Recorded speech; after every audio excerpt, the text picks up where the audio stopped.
All right, let's do this. Hey guys, my name is Herrinton and welcome back to my YouTube channel. In today's video, we're gonna go behind the scenes of the filming and production of a YouTube filming day for one of my clients. So if you don't know a lot about me, I have been a wedding filmmaker for the past 7-8 years or so. But in the last 6 to 12 months, I have kind of transitioned and pivoted my business to the point now where I have a number of monthly retainer clients who I basically help create content and video, specifically video content for, and manage their YouTube channel. So one of those clients, her name is Katelyn James. She is a wedding photographer, also based here at Richmond, Virginia. She's a great friend of mine. I've been working with her for years in terms of creating things like courses and all sorts of video content for her business. But starting back in about February, we started her YouTube channel. And every month we do a YouTube filming day. So that is gonna be happening today. So I'm gonna bring you guys along for the ride so you can kind of see what it all looks like, what all goes into it, and how we get those videos created. So we're gonna do a little bit of vlogging on the EOS R here today, but I wanted to just do this little intro since I have all this stuff set up in my office currently, which is a little intro right here. So when it comes to filming for Katelyn, I am basically in charge of helping her in terms of the entire YouTube process. And the main thing that she has to be in charge of is, she does help write some of the content and then obviously like being on camera. So it is a lot of her ideas that come through in the videos, but I'm in charge of making sure that the videos that we're making are ones that people want to see and that make sense in terms of like the YouTube algorithm and keywords and those types of things. So the first thing that I do when we get ready to go to one of these filming days is I do some research. So I'm researching keywords. I'm looking in her Facebook education groups to see like what types of questions people are asking. And even recently on my Instagram, I asked people, hey, what kind of videos would you want to see? And I got some really awesome responses. So kind of between all of these things, I come up with a list of potential video ideas for the month and basically kind of present them to Katelyn. And then between the two of us, we kind of figure out which ones we actually want to film for that month. So once I've done my keyword research and we have kind of decided on our topics for the month, then I'll kind of go through and I'll outline the basic structure for how I think that these videos should kind of flow. Again, this is where there's a little bit of collaboration back and forth where I don't want to put the words into Katelyn's mouth. And she'll sometimes come up with like the basic, these are the 3 points that we want to talk about for this specific video. Or if we're referencing something like an old blog post of hers, we'll kind of refer to that and I have the points laid out right there. But what I'm in charge of is laying out the YouTube video in a way that makes sense for the YouTube platform. So we always try and start our videos off with a hook that's going to draw the viewer's attention in the first, 5 to 10 seconds or so. Then we do a little bit of an intro and kind of like jump right into our points. So I'll kind of come up with this outline, and that helps her to be on the same page as me when we go to actually film these things, because obviously she knows the content backwards and forwards. She's such a great educator and presenter. It's really easy for her to sit down and just like speak to the camera. But having this outline really helps to make sure that we're both on the same page when we get to actually filming. And then that way the video is gonna flow. You kind of know where the end goal is for the video. These outlines are usually pretty vague. We don't write or script out a ton of what is going to be in there because that's not really how Katelyn works the best. We've learned over the years that Katelyn does a really great job as long as she has a general idea of like what the points are and she kind of knows where we're going. She kind of just fill in and ad-lib the rest. So we don't get too specific with this. We just want to have a general flow of how the video is going to be laid out. Once we have this basically laid out in a Google Doc, I'll send it over to her so she has some time to review it. So in terms of the gear that we're gonna be bringing, I try and keep it as simple as possible. With YouTube, there is a kind of a point of diminishing return, and we don't want it to be too overproduced because then it starts to feel unrelatable and not very authentic, but at the same time, we want the quality to be good. So the equipment that we use is the Canon C200, which I'm filming on right now. We have the Aperture 300D with the Light Dome version 2, which is our light source. And then when I'm filming with Katelyn, I use the Sennheiser AVX wireless lav kit. I try and keep it as minimal as possible in terms of bringing gear over there. And then I really just use the one lens. It's the 18-35 f1.8 from Sigma. That's kind of like my go-to lens that just lives on my C200 at all times. And that's what I film all these videos with and everything like that. So it's a pretty simple setup, but we're able to make it look really, really good. Okay, so I think that's pretty much all I can cover here in the office. Now we're gonna kind of switch into like a little bit of a vlog mode here, and I'm going to pack all this stuff up, and then we're gonna go to Katelyn's house. I'm gonna bring you behind the scenes. I'm gonna show you where we set up, how we set up, what everything looks like, and we'll get into all the nitty gritty of that as we go on. But yeah, so here we go, let's do it. All right, switched over into vlog mode here. This is fun. Now I know why people vlog with 16 to 35 lenses, because this 24 just isn't quite wide enough to really do what I want to do. But all right, so we're packing everything up. I just want to show you my, it's like my YouTube on the go travel bag that I've kind of been bringing. So let me show you kind of what's in here. So all I have in here is I have the wireless mic, the AVX. This is my SM57. This is basically just like a little podcasting mic in case for some reason I need to do like a voiceover or something like that. It's nice to have it in here. I have the ND adapter for the EOS R. I have the Tascam DR10L just in case I need an extra lav. I have my audio recorder in case I need to record some independent audio like a voiceover or whatever. A little Joby Gorilla Pod that I can put the monitor on or the camera if I need to or whatever. I bring 2 extra lenses in here, the 100mm macro in case I'm doing some detail stuff, and the 50-1.2, just that's one of my favorite focal lengths. Random like chargers and adapters and like stuff like that. Batteries, screwdriver, and then in here I have like my gray card and just like random stuff like that. And then in the front I have like an HDMI cable and an XLR cord. The reason why I like bringing this bag is because, like I said, it's just kind of all the little odds and ends and random things I might need to bring. It's all in one place. When I go to walk out the door, all I need to grab is the camera, which is usually fully put together, this bag, the light, and a tripod. And that's pretty much it. I leave a C-stand in my car at all times just because I do this a lot, and the C-stands are heavy and I don't want to lug it up and down the stairs in my house and put it away in my office, whatever. So it pretty much just like lives in my car, and then I can just grab those like few things and I'm good to go. Okay, I got everything pretty much all packed up. Again, the nice thing is I can leave like a C-stand up here and a tripod and my boom pole and all this stuff. I can leave it set up for my own YouTube setup, so I'm not taking everything down. It is kind of inconvenient having to break down my stuff all the time and take it with me, but it is what it is. So the last thing I'm doing is I'm charging the batteries for like the mic and any extra batteries I need to charge, and then we're good to go. So we're in the car. We're heading over there now. Katelyn lives like 15-20 minutes away. We're starting a little bit later today than normal because she had some stuff she had to get done today. She had to get a blog post up and a few other things with the kids. So we're starting later. So we'll see how much we can get done in one afternoon. But yeah, here we go.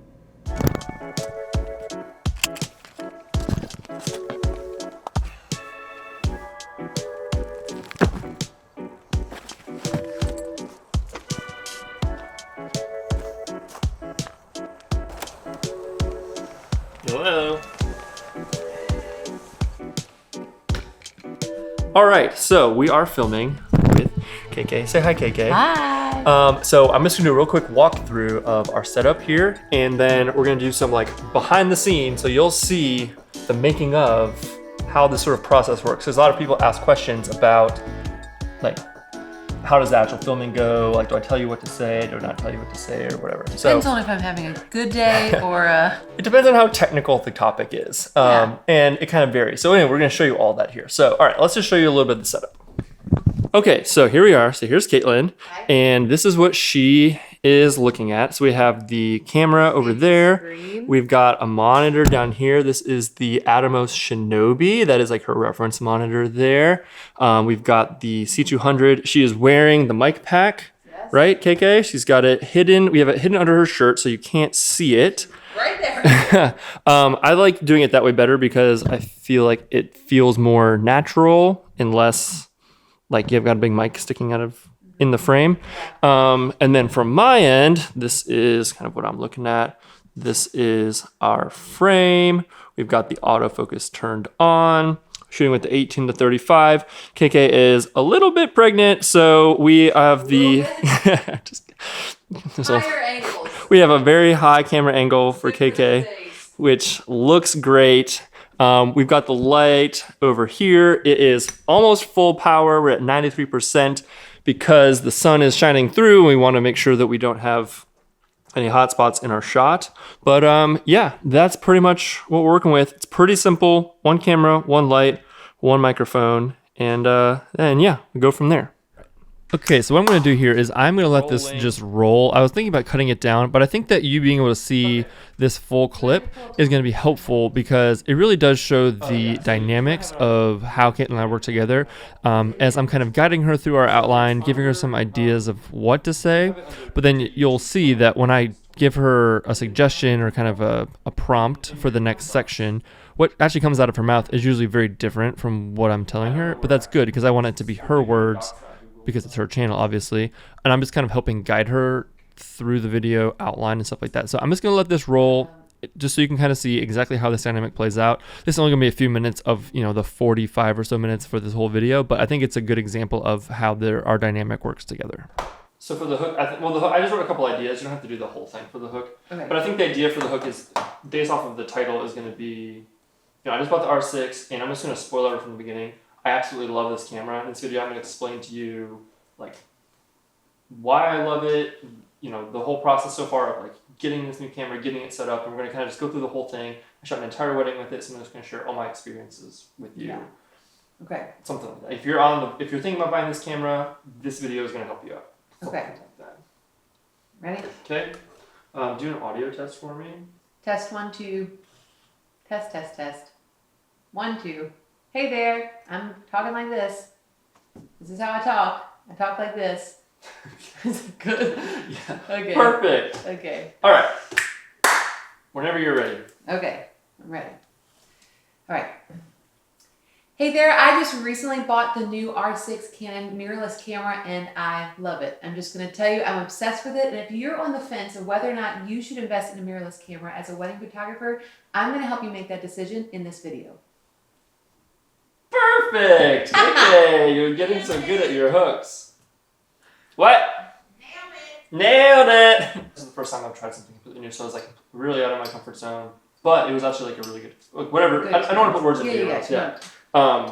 And then basically just like really, we're gonna dive like pretty quickly into. So like in this video, I'm gonna walk you through like my initial first impressions of the camera, the experience of getting it all set up, shooting a wedding with it, editing those photos, what that was been like, and kind of just give you my overall impressions and thoughts on everything related to the R6 now that I've had it and been able to use it. Perfect. Okay.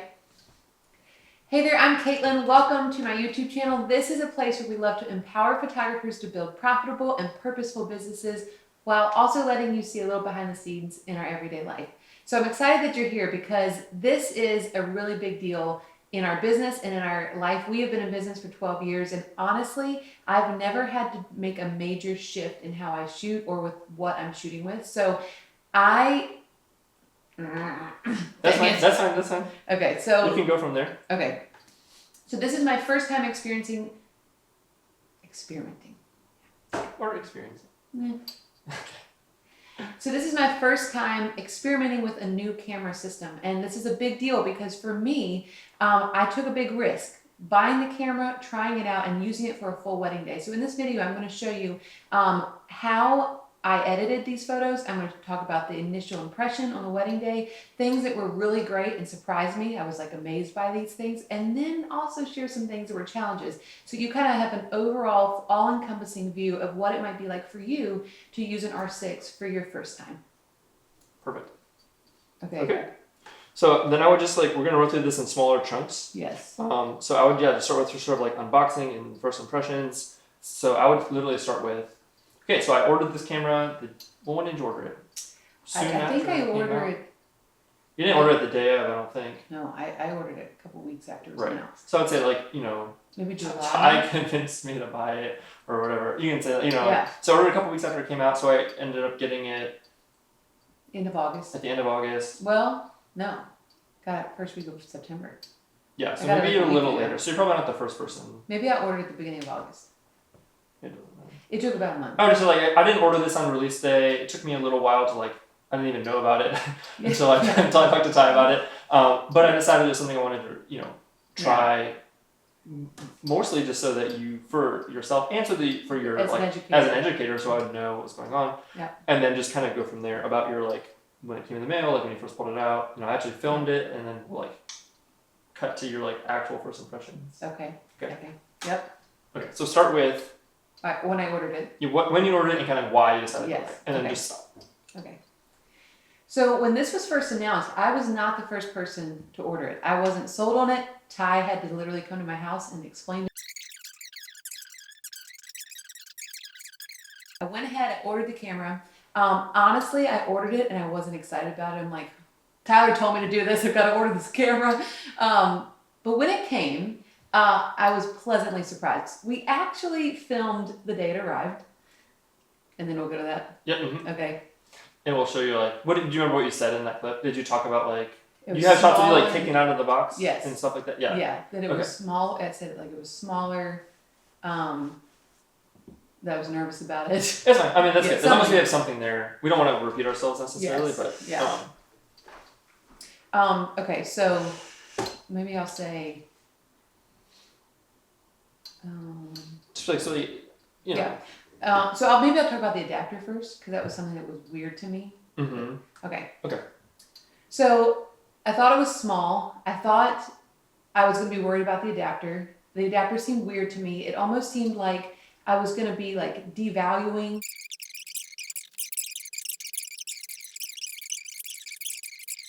the last like 5 years. Okay, so let's do, I took it out of the box, and I started taking pictures of the kids around the house, and immediately I could tell that the focus was so much better. It made my lenses feel like they were brand new, and I knew from that point that this was going to be good. So just say that. Yes, okay. So as soon as I got it out of the box, I was literally sitting in my office. I started taking pictures of things on my desk, and then the kids came upstairs. It was the end of the workday. I started taking pictures of them, and I could immediately tell. I actually posted this on Instagram. I could immediately tell that something was different about this camera. It was faster, it was sharper, and these lenses that I have kind of been frustrated with on and off, just because of things I thought were normal about prime lenses, were gone. These lenses felt brand new to me all of a sudden. And so I was excited. I went from being like, I don't know, should I have invested in this, to, oh my gosh, this is amazing. So I would say, we're not going to go into all the specifics of everything that changed. I'm going to make a completely separate video about setting it up, customizing it, all those different things. Are there any like major things that stood out to you that you would want to mention maybe in this video? Honestly, it's the focus of it. Okay, so maybe I'll just say that, like the focus system was completely different. Maybe explain, like on the Mark IV, there's, set focus points and you only have so many, but on this, literally the entire screen is... And I wanted to use that because composition is huge to me. Right, so maybe just talk through that. Yeah. But say the thing at the beginning, like, I'm not going to go into every single thing. I want a complete separate video about customizing the whole thing. Yeah. But the biggest thing that I wanted to figure out was the focus system. Okay. Fix my hair. So I'm not going to get into every single... Okay. That's a wrap. An hour later. Good job, KK. Thank you. This one was hard because there was a lot to cover, but we got some good shots. Now we're going to take a thumbnail because half of YouTube is just having a good title and thumbnail. So we're going to take a thumbnail here, and then we'll be done.